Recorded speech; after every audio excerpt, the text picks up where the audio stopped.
जवाब तो देना होगा। मैं आप सभी का स्वागत है। मैं हूं डॉक्टर अवधेश मिश्रा। देश की सियासत हो, देश का माहौल हो या छत्तीसगढ़ की बात हो, वंदे मातरम पे लेके जो सियासी टकरार देखने को मिल रही है संसद से लेके विधानसभा तक, वो अपने आप में अद्भुत है।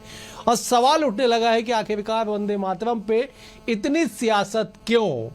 जो वंदे मातरम गाने से, सुनने से बदन में सिहरन आ जाती है, देशभक्ति का जज्बा ओतप्रोत हो जाता है, उस वंदे मातरम पे राजनीति करने की मजबूरी चाहे कोई भी दल हो क्यों उनके सामने?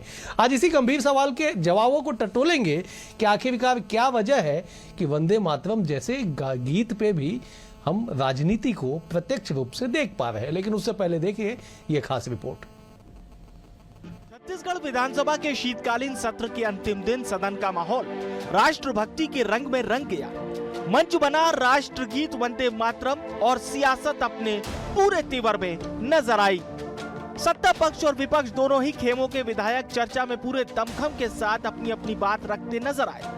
वंदे मातरम के इतिहास, भावार्थ और तथ्यों को लेकर सदन में शब्दों की तलवारें खींच गई। एक और जहां सत्ता पक्ष राष्ट्र भावना के तर्कों के साथ मुखर नजर आया, तो वहीं विपक्ष ने तथ्यों के आधार पर सवालों की बौछार की। चर्चा के दौरान आरोप प्रत्यारोप, वार पलटवार और तीखी नोकझोंक ने सदन की गर्मी और बढ़ा दी। देश भर में वंदे मातरम की 150वीं वर्षगांठ मनाई जा रही है। लोकसभा की तर्ज पर छत्तीसगढ़ की नई विधानसभा में भी वंदे मातरम पर चर्चा हुई। विधानसभा अध्यक्ष डॉक्टर रमन सिंह ने वंदे मातरम को लेकर भूमिका रखी। सत्ता पक्ष की ओर से सबसे पहले मुख्यमंत्री विष्णुदेव साय ने चर्चा की शुरुआत की। सीएम बोले, कांग्रेस को तुष्टीकरण की राजनीति करना था क्योंकि कुछ मुस्लिम लीग के लोगों को दिक्कत थी। नेता प्रतिपक्ष डॉक्टर चरणदास महंत बोले, बच्चों को गलत इतिहास बता देंगे तो ये उचित नहीं होगा। कांग्रेस की कार्यसमिति की बैठक में वंदे मातरम के केवल 2 पद को ही मुस्लिम लीग के दबाव में स्वीकार किया और वो 4 पद जो छोड़े गए वह भी केवल भारत माता की स्तुति, भारत माता की वंदना ही थी। पर तुष्टीकरण की राजनीति कांग्रेस का स्वभाव रहा है, मूल प्रवृत्ति रही है। जब वंदे मातरम के जब कहते हैं 50 वर्ष पूरे हो रहे थे, तब देश कहते हैं अंग्रेजों के उसमें था, हवाले था। अंग्रेजों के कहते हैं कुशासन से पीड़ित था और हमारे जो वंदे मातरम जो बोलने वाले हैं उनके ऊपर कड़ी कार्रवाई होती थी। जब वंदे मातरम गीत के रचना के जब 100 साल पूरे हुए, तब भी कहते हैं देश आजाद हुआ, लेकिन वंदे मातरम कहने वालों पर, चाहे वो आम जनता हो, चाहे जन नेता हो, चाहे वो मीडिया के लोग हो, उनको भी कहते जेल के अंदर ठूसा जा रहा था। तो ये सब बातें तो कहते हैं आज सदन में उस बात को लेकर के चर्चा में तो आएगा और उसका सामना तो करना पड़ेगा। पूरे देश में कहते हैं कांग्रेस पार्टी को इसका सामना करना पड़ेगा। मेरा साफ कहना है, भारतीय जनता पार्टी को प्रगति पे बात करनी चाहिए। भारतीय जनता पार्टी को देश कैसे आगे बढ़े, युवाओं की क्या भूमिका हो, उस पर बात करना चाहिए, ना कि सांप्रदायिकता फैलाने की कोशिश करनी चाहिए। ये छत्तीसगढ़ है, ये तो मन के एक समान के भाव से चलता है, परम पूज्य गुरु घासीदास बाबा के मार्ग पर चलता है। लेकिन इस छत्तीसगढ़ में भी जिस तरीके से सांप्रदायिक माहौल भारतीय जनता पार्टी का बना रही है, उसको हम स्वीकार नहीं करते। देश की संसद के बाद छत्तीसगढ़ विधानसभा में भी वंदे मातरम पर चर्चा हुई। इस दौरान देश की आजादी में वंदे मातरम की भूमिका को लेकर सत्ता पक्ष और प्रतिपक्ष एक स्वर में बोलते नजर आए। लेकिन वंदे मातरम के पदों को काटने को लेकर आरोप प्रत्यारोप की राजनीति भी देखने को मिली। वंदे मातरम राष्ट्रीय चेतना का महामंत्र है। ऐसे में यही उम्मीद की जा सकती है कि वार पलटवार की सियासत से अलग मां भारती की वंदना के गीत वंदे मातरम को सभी पक्ष धरातल पर सार्थक करते नजर आए। तभी यह गीत सार्थक होगा और राष्ट्र चेतना को भी नई ऊर्जा मिलेगी। Bureau report, BSTV Chhattisgarh. इस रिपोर्ट को देख के आप समझ गए होंगे कि सियासत की मूल वजह क्या है, लेकिन इस मूल वजह का असर आम जनमानस पे क्या होगा, उन तमाम राष्ट्र में रहने वाले लोगों पे क्या होगा, इस परिप्रेक्ष्य पे आज चर्चा करते हैं। 3 बेहद ही खास वरिष्ठ मेहमान हमारे साथ जुड़े। पहले मेहमानों का परिचय आपसे करा देता हूं। बीजेपी की ओर से निशिकांत पांडे जी है, वरिष्ठ नेता है, प्रवक्ता। निशिकांत जी बहुत स्वागत आपका। कांग्रेस की ओर से सौरभ साहू जी है, वरिष्ठ नेता है, प्रवक्ता। सौरभ जी आपका भी स्वागत है। बतौर राजनीतिक विश्लेषक, सूबे के वरिष्ठ पत्रकार, सियासत के हर पहलू को करीब से जानने वाले अनिरुद्ध दुबे जी भी हमारे साथ हैं। अनिरुद्ध जी आपका भी बहुत बहुत स्वागत है। अनिरुद्ध जी, मैं चर्चा की शुरुआत आपसे करता हूं। आप जरा दर्शकों को समझाने की कोशिश कीजिए कि वंदे मातरम, जनगण मन ऐसे राष्ट्र को ओतप्रोत करने वाली लाइनों पे सियासत की मूल वजह क्या और उसका असर क्या होगा? देखिए, क्या है कि वंदे मातरम जो है मेरे जीवन में क्या प्रभाव डाला, इसका मैं थोड़ा सा उसको मैं व्यक्त कर देता हूँ, फिर बात बढ़ाता हूँ और बहुत संक्षेप में व्यक्त करूंगा। मैं मिडिल स्कूल की लाइफ में था, तो मेरी जो दिनचर्या की शुरुआत जो है आकाशवाणी रायपुर से, जब रेडियो ऑन होता था तो वंदे मातरम पहले बजता था, उसके बाद फिर रायपुर आकाशवाणी से फिर दीगर कार्यक्रम आते थे। तो हर दिन मैं वंदे मातरम सुनता था। और हमारी जो है मिडिल स्कूल की जो है अपने संस्कृत की जो पुस्तक थी, तो उसमें भी जो है दूसरे पेज में उसके पूरे लिखे हुए होते थे। और रही बात, फिर धीरे धीरे इसकी महत्ता का पता चलते गया अवधेश जी। देखिए, क्या स्वतंत्रता भारत छोड़ो आंदोलन में जो उसकी महत्ता थी वहां पे भी, और आनंद मठ है जो इतना बड़ा जो मतलब है ना, क्या कहना चाहिए कि साहित्य की बहुत बड़ी अनमोल कृति है आनंद मठ, उससे और उस आनंद मठ पर फिल्म भी बनी। उसको क्या निराले ढंग से जो है वंदे मातरम को लता जी ने गाया है और क्या हेमंत कुमार जी ने गाया है। लेकिन धीरे धीरे जो है राजनीति का इतना मतलब नहीं इस तरह केंद्र में आ जाएगा, इस तरह चर्चा जो है होने लगेगी, ये मैंने मेरी कल्पना से परे था, लेकिन आज ये हो रही है अवधेश जी। और एक चीज और कहना चाहूंगा, और उसके दूसरे हिस्से में मैं बाद में फिर उसको व्यक्त करूंगा विस्तार से, लेकिन पहली लाइन पे ये कहूंगा कि आज जब वंदे मातरम पे जो बात हुई तो वहां पे एक पक्ष जो है कहीं निशाने पे रहा। इसके पहले जो महात्मा गांधी जी की जो 150वीं जयंती हुई थी, तो इसी छत्तीसगढ़ विधानसभा में 2 दिवसीय विशेष सत्र था, तो उसमें गोडसे जो है निशाने पे किसी के रहे थे। खैर, ये अपना अपना जो है राजनीतिक जो है कारण होता है। ठीक, मैं लौटता हूं आपके पास। सौरभ जी, जरा समझा पाएंगे क्या आप कि क्यों वंदे मातरम पे सियासत हो और भरपूर सियासत हो, देश की संसद हो या प्रदेश का विधानसभा, दोनों ही सदनों में, दोनों ही स्थानों पे इतनी सियासत, इसका असर थोड़ा समझाइए ना एक बार, क्या होगा? देखिए अवधेश जी, मुझे जो लगता है कि जैसा कि आपने भी अपने वक्तव्य में कहा कि इस इतने अच्छे गीत पे, जो कि एक भारत छोड़ो आंदोलन का, जैसे अनिरुद्ध जी ने भी यहाँ पर जिक्र किया कि उस समय जो हमारे देश के स्वतंत्रता संग्राम सेनानी थे, हमारे जो लड़ाके थे, जो कि अंग्रेजों से लड़ रहे थे, उनके अंदर जोश भरने के लिए ये गीत लिखा गया था। और निश्चित रूप से ये जो गीत है, जैसा आपने बोला कि ये रोंगटे खड़े कर देने वाला था। जब ये गाया जाता था अपने पूरे उफान के साथ में, तो हर एक स्वतंत्रता संग्राम सेनानी और हमारे सिपाही के अंदर देशभक्ति की जो भावना है वो ओतप्रोत हो जाती थी, और वो उनको एक लड़ने का जो साहस मिलता था। क्योंकि अहिंसा के माध्यम से, अहिंसा का एक गीत था अवधेश जी ये, और अहिंसा से ही हमने पूरी आजादी पाई है, उसी तरीके से लड़ाई लड़ी है। तो अहिंसा के जो जिस तरीके से उनके अंदर जोश चाहिए होता है एक किसी चीज को लड़ने की, और अंग्रेजों के जो दुराचार है उनको सहने की शक्ति, तो ये गीत देता था। आज जिस तरीके से इस पे राजनीति हो रही है, निश्चित रूप से ये दुखदाई है और ये होनी नहीं चाहिए।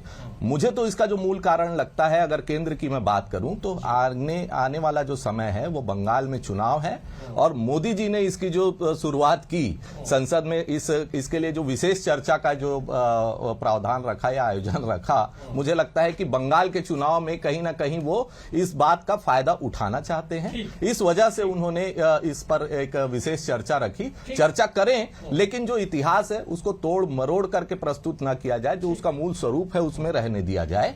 और हम तो कहेंगे कि जो बीजेपी के लोग हैं, जब इस गीत को गाना चाहिए था उस समय तो ये गाए नहीं, और आज इनको ये झूठी देशभक्ति जो है वो याद आ रही है। लौट रहा हूं मैं। निशिकांत जी, जरा सौरभ जी की बातों को आपने सुना, 2 शब्द उनका मैं कोट करता हूं, फिर सवाल लेके आता हूं कि इस पे राजनीति दुखदाई है, नहीं होनी चाहिए। कौन कर रहा है सियासत, बताइए जरा। अवधेश जी, आपको, बड़े भाई अनिरुद्ध जी को, भाई सौरभ जी को सिंगल जवाब। देखिए, बिल्कुल राजनीति नहीं होनी चाहिए, और राजनीति कर भी कोई नहीं रहा है। विषय ये है कि कालांतर में जो घटनाएं घटी हैं उसको देश के जैन जी को या जैन जेट को, जिस प्रकार से राहुल गांधी जी कहते हैं, उनको स्पष्ट तौर से उनके समक्ष रखना चाहिए कि जिस प्रकार से भारत की चेतना को आकार देने के लिए वंदे मातरम ने जो श्रृंगार किया, अभी हमारे मित्र कह रहे थे कि अहिंसा से आजादी मिली, बाकी लोग तो ऐसे ही फांसी पे चढ़ गए, गोली खा लिए, काला पानी चले गए, बाकी अहिंसा से आजादी आई। ये जो सो कोल्ड मानसिकता है अवधेश जी, इस परसेप्शन को ब्रेक करना अत्यंत आवश्यक है। क्या भगत सिंह, क्या खुदीराम बोस, क्या चंद्रशेखर आजाद, इतने लोग सूली पे चढ़ के गोली खा लिए, लेकिन अहिंसा से आजादी आई, चरखे से आजादी आई। लेकिन जिस प्रकार से 1857 के स्वतंत्रता संग्राम के जो पहला युद्ध तैयार हुआ, हम गुलाम बहुत दिनों से थे, दशकों दशक सदियों से गुलाम थे, लेकिन ये जो 1857 का संग्राम हुआ, उसके बाद वंदे मातरम ने जो श्रृंगार किया हमारे देश के, वो आजादी के दीवानों के मन मस्तिष्क में जो भाव पड़ा। लेकिन विषय ये आता है कि 1882 के बाद 1885 में एक ब्रिटिश गवर्नमेंट ने सिस्टर कंसर्न कंपनी बनाई, जिसका नाम रखा इंडियन नेशनल कांग्रेस, जिसके राष्ट्रीय अध्यक्ष लगातार दर्जनों बार 1910 तक ब्रिटिश सरकार के सेक्रेटरी हुआ करते थे। तो शायद इसमें किंतु परंतु नहीं है कि वंदे मातरम से अंग्रेजों को बहुत तकलीफ थी। उनकी नींव में मट्ठा डालने का काम अगर वंदे मातरम ने किया, हमारे जाबाज वो शहीद जिन्होंने क्रांतिकारी काम किया, वो इसे लेके जब वंदे मातरम से वो उनको चीड़ होती तो कांग्रेस को चीड़ होती। कारण क्योंकि कांग्रेस को चलाने वाले अंग्रेज थे। लेकिन 1950 के बाद क्यों नहीं उनके सारे पद को गाया गया? क्या कारण था कि राष्ट्रीय गीत के पद को काटा गया? सिर्फ मुस्लिम तुष्टीकरण कारण। इसकी स्वीकृति देने में कांग्रेस पार्टी को समस्या क्या है? आप अपनी भूल को सुधार सकते हैं, और हम तो जनता के समक्ष वही बात रख रहे हैं जो कालांतर में घटा हुआ है। आप 10 सेकंड। ठीक है निशिकांत जी, मैं लौट रहा हूं आपके पास। ठीक है सौरभ जी, आपने सुना निशिकांत जी क्या कह रहे हैं। कांग्रेस को चिढ़ है क्योंकि अंग्रेज उन्हें चलाते हैं, कोट अनकोट। राजनीति आप लोग कर रहे हैं। क्यों वंदे मातरम के लाइन को काटा गया? केवल एक वर्ग विशेष के तुष्टीकरण के लिए। जवाब दीजिए। देखिए अवधेश जी, पूरी बात जानना जरूरी है। यही तो हम कह रहे हैं कि इनके जो शीर्ष नेतृत्व हैं, चौथी पास राजा हैं, उनको जो है कि पूरी बातों की समझ नहीं है, और ये इस तरीके की बात बहुत गैर जिम्मेदाराना तरीके से संसद और बड़े बड़े मंचों से ये करते हैं। जब इस गीत की जो वो पंक्तियां काटी गई, तो जो प्रस्ताव आया, नेहरू जी ने उस पर विचार विमर्श किया और गुरुदेव से उन्होंने चर्चा की, और जब गुरुदेव ने उस पर अपनी सहमति दी तब वो पंक्तियां काटी गई, क्योंकि वो ऐसा था कि ये पूरे देश के लिए एक गीत ऐसा होना चाहिए जिसमें किसी भी धर्म जाति का विशेष हस्तक्षेप ना दिखे, ये पूरे देश के लिए होना चाहिए। तो इस वजह से मुझे लगता है, और जो मैंने पढ़ा है, जो मेरा सीमित ज्ञान है, उसके आधार पे मुझे लगता है कि इसी वजह से इसको काटा गया, ताकि ये पूरे देश को रिप्रेजेंट कर सके अवधेश जी। इसमें किसी भी तरीके की कोई मंशा, बुरी भावना नहीं थी मुझे लगता है। और जब गुरुदेव ने ही इस बात की सहमति दे दी थी, तो उसमें अगर उसमें बदलाव किए गए तो इसमें किसी को कोई हर्ज क्यों होना चाहिए?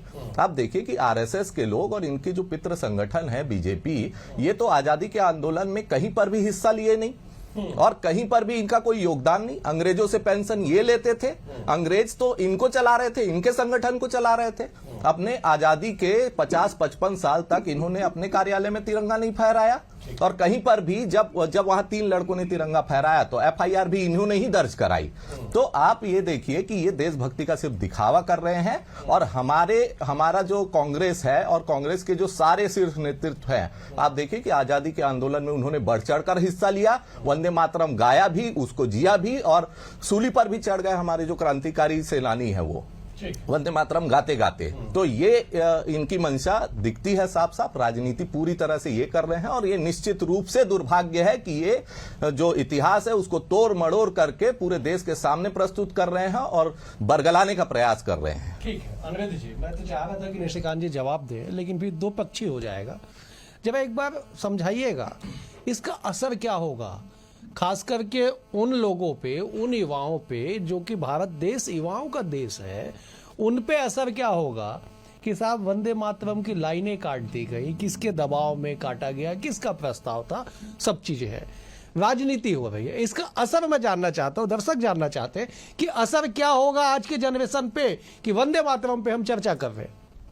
देखिए क्या है कि आप ये मत सोचिएगा कि किस बात को मैं कहां ले जाके जोड़ दे रहा हूं, लेकिन मैं अपनी बात कहना चाहूंगा। सब कुछ परिस्थितियों पर निर्भर करता है अवधेश जी। एक तरफ जो है मतलब ये राष्ट्रीय स्तर पे गाया जाने वाला वंदे मातरम, और एक छत्तीसगढ़ के का राजगीत अरपा पैरी के धार। जब इसी छत्तीसगढ़ विधानसभा में अरपा पैरी के धार जब पहली बार प्रस्तुत हुआ तो ये 5 मिनट से ऊपर चला गया था, आपको याद होगा, 5 मिनट से ऊपर। तो फिर वहां पे उसके संक्षिप्त करने की परिस्थितियां बनी। मैं नहीं बोल रहा हूं कि वंदे मातरम के साथ यही स्थिति रही होगी, लेकिन उस समय उस दौर में क्या परिस्थितियां रही होगी वो जानने समझने की जरूरत है। और अवधेश जी, जैसे आजकल पुराने जो बहुत पुराने चरित्रों पे बायोपिक का जो दौर चला हुआ है ना, तो राजनीति में पुराने चरित्रों पर अभी सवाल खड़े करने का दौर चला हुआ है। जब आप पहली बार मुझे कहने का आपने मौका दिया तो मैंने कहा था कि जब दूसरा राउंड में मैं विस्तार से बात करूंगा। उस जब गांधी जी पे चर्चा हुई थी तो वहां पे ये हो गया था कि वो महात्मा गांधी की 150वीं, अच्छा और एक लाइन आज इसी छत्तीसगढ़ विधानसभा में डॉक्टर चरणदास महंत जी हैं, धर्मलाल कौशिक जी हैं, वो जब महात्मा गांधी पे जब वहां पे बातचीत चली थी तो ये दोनों कैरेक्टर वहां पे बड़े महत्वपूर्ण थे।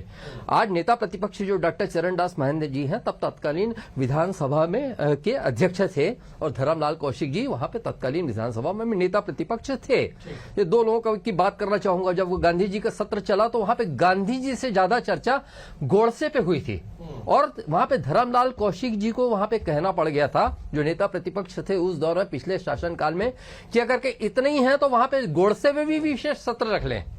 और जहां तक आज की बात है अवधेश जी, आज की बात है तो आज नेहरू जी को लेकर सवाल खड़े हो रहे हैं और आज महंत जी को सदन में कहना पड़ा कि इस तरीके से जो मतलब है ना प्रश्न चिन्ह नहीं लगाया जाना चाहिए, उन्होंने अपनी सब बातें रखी। तो कुल मिला के ये है कि एक ये, और दूसरी बात यह कि प्रयोग का दौर चल रहा है। आज इसी छत्तीसगढ़ विधानसभा की बात करें, जो तो पुरानी विधानसभा थी तो वहां पे जो सिंह जो आकृति थी वो प्रवेश करते साथ दिखती थी, लेकिन आज अटल जी की जो है बहुत विशाल प्रतिमा नजर आती है। संसद भवन, नए संसद भवन की बात करें तो इधर गांधी जी है तो उसके जस्ट इधर पे जो है वीर सावरकर है। गांधी जी की तरफ आप मुखातिब होंगे तो उधर पीठ दिखती है सावरकर जी की तरफ, और सावरकर जी की तरफ खड़े होते तो फिर गांधी जी की भी तरफ पीठ दिखती है। तो इस पे भी चर्चा हो जाएगी, होने में क्या है। ठीक है, बिल्कुल सही। निशिकांत जी, आजादी के मतवाले, आजादी के दीवानों के कुर्बानी पे रत्ती भर भी शक किसी को नहीं है। सवाल है कि राष्ट्रीय गीत पे इतनी सियासत, ठीक है आपने कहा कि साहब एक वर्ग के तुष्टीकरण के लिए काटा गया, लेकिन कांग्रेस जो बार बार कह रही है कि साहब आप लोग इतिहास को तोड़ मरोड़ के अपने पक्ष में प्रस्तुत करने की कोशिश कर रहे हैं, इस वजह से विवाद है, इस वजह से इस पे इतनी चर्चा और सियासत हो रही है, इसका जवाब दीजिए। नहीं अवधेश जी, हमारा जो पक्ष है वही पक्ष है जो देश का पक्ष है। देश के पक्ष में मैं बात जोड़ता हूँ। सौरभ साहू जी ने चौथी पास कह दिया हमको, कोई बात नहीं, व्यक्तिगत टिप्पणी करने की आवश्यकता नहीं है। हो सकता है उनकी नजर में मैं चौथी पास हूँ, लेकिन उनकी जानकारी को थोड़ा दुरुस्त करता हूँ। 1937 में कांग्रेस अधिवेशन में आपने इसको चेंज किया। उसके पूर्व 1931 में आपने गांधी इरविन पैक्ट किया कि कांग्रेस पार्टी अंग्रेजों के खिलाफ कोई भी आंदोलन नहीं करेगी। सेकेंड वर्ल्ड वार के समय 1937 में सेकेंड वर्ल्ड वार के करीब थे, उस समय पैरा को बदलने की या काटने की आवश्यकता क्या थी अगर मुस्लिम तुष्टीकरण की चर्चा नहीं होनी थी तो। माँ दुर्गा की अगर स्तुति और वंदना अगर वंदे मातरम में है और वंदे मातरम माँ भारती को अगर हम माँ दुर्गा में देखते हैं और माँ दुर्गा को माँ भारती में देखते हैं तो उसके खंडित करने की आवश्यकता क्या पड़ी, इसका जवाब देना पड़ेगा। अनिरुद्ध जी बता रहे थे बात, देखिए जिस प्रकार से ये चक्रव्यूह रचा गया, वो 1885 में कांग्रेस की स्थापना, 1905 में मुस्लिम लीग की स्थापना, उसके बाद आगे बढ़ते जाएं, प्रथम वर्ल्ड वार के बाद 1929 में अगर आप अपने कांग्रेस अपने अधिवेशन में, लाहौर के अधिवेशन में अपने बुकलेट पे लेके आती है कि हाँ हम पूर्ण स्वराज की बात करेंगे, अब इसका मतलब ऑटोमेटिक बताया जाता है कि कांग्रेस पार्टी इसके पहले कहीं भी आजादी की लड़ाई नहीं लड़ रही थी। आप भ्रम में देश को डाल के झूठे गांधी को खड़ा करके देश में सत्ता तो पा लिए, लेकिन देश की जनता के समक्ष अक्षरशः सत्य जाना चाहिए। इसमें कोई किंतु परंतु नहीं है। मैं कतई नहीं कहता कि हमारे सौरभ भाई जो है वंदे मातरम के खिलाफ है, वो उतने ही हिंदुस्तानी है जितना मैं हूं, लेकिन कालांतर में जो बातें हुई हैं उसकी चर्चा होनी चाहिए, इसमें कोई किंतु परंतु नहीं है। गौरव गान के साथ वंदे मातरम गाइए, राष्ट्रगान गाइए, लेकिन जो कालांतर में घटनाएं घटी हैं, जो तुष्टीकरण हुआ है, जो बंटवारा किया गया है, वो सबके समक्ष है। आप बताइए 1950 में जब संविधान में इसको डाल दिया गया राष्ट्रगीत के रूप में, तब भी निशिकांत जी मैं जवाब ले लेता हूँ। निशिकांत जी मैं जवाब ले लेता हूँ, मैं जवाब लेता हूँ, मैं लौट रहा हूँ। निशिकांत जी लौट रहा हूँ आपके पास, ठीक है आपकी बातें आ गई, मैं लौट रहा हूँ, समय रहा तो लौटता हूँ, ठीक है जी जी। 10 सेकंड कि 1950 में जब आजादी मिल जी, गई आप थी बात पूरी कर हमको, लीजिए। कांग्रेस अंग्रेजों से बाहर आ गया था, देश अंग्रेजों से बाहर आ गया था, तभी आपने पद को जोड़ा नहीं। इसकी मंशा स्पष्ट बताती है कि तुष्टीकरण के प्रभाव में कांग्रेस पार्टी 2025 में भी खड़ी है। 2025 में भी आप केरल में मुस्लिम लीग के साथ खड़े हैं, ये पूरा देश जानता है, इसमें कोई किंतु परंतु नहीं है। ठीक है, चलिए अब मैं जवाब लो। सौरभ जी, आपने कहा कि साहब प्रस्ताव आया, उस पे काट दिया गया। सवाल यह है कि जिस आजादी के आंदोलन के स्वतंत्रता संग्राम आंदोलन का जिक्र लगातार किया जा रहा है, उसी में 1920 से लेकर 1947 तक एक स्लोगन चला कि हिंदू मुस्लिम सिख ईसाई हम सब भाई भाई। एक मुस्लिम लीग के प्रस्ताव पे जब आप लोग वंदे मातरम के लाइनों को काट सकते थे, फिर 22 साल तक, माफ कीजिएगा 27 साल तक उस नारे का औचित्य क्या रह गया जो 1920 से 1947 तक कहा गया? देखिए अवधेश जी, मैंने जो अपनी छोटी सी समझ से अपने पूर्व के वक्तव्य में भी इसका जवाब दिया कि उस समय क्योंकि गुरुदेव ने भी इस बात की सहमति जताई और नेहरू जी ने वो प्रस्ताव रखा, उसकी वजह से। सौरभ जी, शब्द से मैं आपकी बातों से सहमत हूं। मेरा बहुत सामान्य सा सवाल है कि साहब जिस वक्त प्रस्ताव गया उस वक्त इस नारे को मैं फिर से दोहरा देता हूं, हिंदू मुस्लिम सिख ईसाई हम सब भाई भाई, 1920 से लेकर 1947 तक 27 सालों तक इस नारे से आकाश गुंजायमान था। फिर इस नारे का महत्व क्या रह गया उन स्वतंत्रता संग्राम सेनानियों के लिए, उन आंदोलनकारियों के लिए, उन शहीदों के परिजनों के लिए? देखिए अवधेश जी, लेकिन ये जो नारा है ये उस समय जो चला था और इसका जो औचित्य था वो कहाँ कम होता है। मुझे तो लगता नहीं कि इसमें किसी भी तरीके की अगर जोड़ तोड़ हुई भी है किसी भी वजह से उस देश काल और परिस्थिति के हिसाब से, तो ये नारा तो आज भी चल रहा है। हमारे तो आजादी के बाद भी हिंदू मुस्लिम सिख ईसाई हम सब है भाई भाई, ये तो चल ही रहा है ना। हम इस बात से अलग कहाँ किया हमने अपने आप को कहीं पर भी। देवी दुर्गा के नाम को काटा गया, मूर्ति पूजा के स्वरूप को काटा, तो केवल इसी 2 लाइनों को गया ना। तो सवाल तो इसी पे है। ये पूरे देश को रिप्रेजेंट करने की जो बात कही मैंने, उसकी वजह से काटा गया होगा, ये मेरी छोटी सी समझ का एक अंदाज है। मैंने ये बात कहा, उसके ऊपर टिप्पणी तो मैं कर नहीं सकता, छोटी सी समझ। चले इतिहास की बात है, ठीक है, मैं लौटता हूं। ठीक है अनिरुद्ध जी, इतिहास की तमाम बातें इतिहास में दर्ज है, तर्क वितर्क कुतर्क सारे सबके सामने है। सवाल मेरा ये है, आने वाले समय में प्रभाव क्या पड़ेगा इसका? आने वाले समय में इसका जो प्रभाव की बात है, सारी चीजें तो मुझे लगता है कि दृढ़ता से जिस तरीके से वंदे मातरम को लेकर आगे बढ़ा गया है, तो इसका जनमानस पे गहरा प्रभाव पड़ेगा, उसको उतनी गहराई से आत्मसात किया जाएगा। लेकिन ऐसी परिस्थितियां क्यों उपस्थित है कि कई बार जो है अपना राष्ट्रीय पर्व पर कई अंग्रेजी माध्यम में स्कूलों में वहां पे झंडा नहीं फहरता, तो ये भी बात लंबे समय तक होती रही कि नागपुर के संघ के कई कार्यालय में कई साल तक के तिरंगा ही नहीं फहराया गया। अब तो खैर फहराया जाता है।